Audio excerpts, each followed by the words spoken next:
Ann Sheridan was then very much of a star, created by Warner Brothers, very beautiful.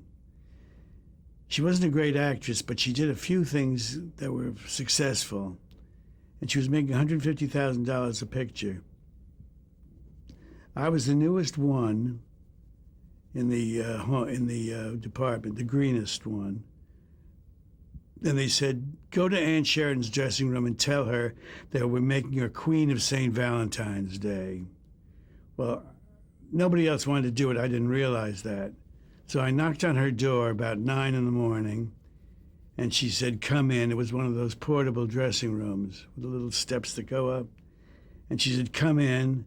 And I said, Miss Sheridan, they're making you Queen of St. Valentine's Day, with a big smile. And she looked at me and said, what do you want me to do, kid? Stick my ass through a paper heart? Well, I was so startled that I put my foot in her wastebasket, which had a few gin bottles in it, a lot of Kleenex, tripped, fell backwards, and blacked out. When I came to, this beautiful woman was hovering over me, and she said, are you all right?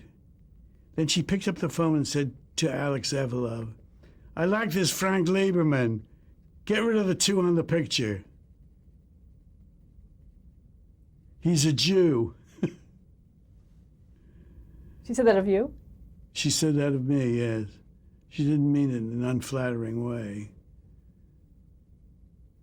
And I worked on, 3 days after I got on the West Coast, I was working as a unit man on our picture, something that takes years to attain.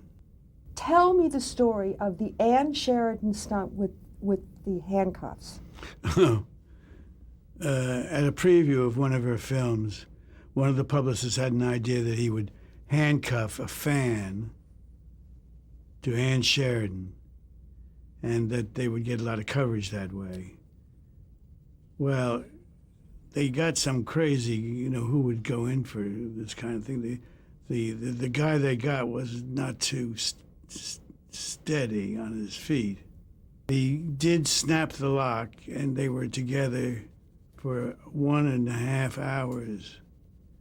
She was fidgeting. They couldn't find the key, and they had to separate them. That got a lot of space.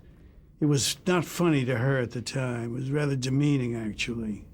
How do you think they handled it to calm her down? Well, she was all right the next day. She was a good egg.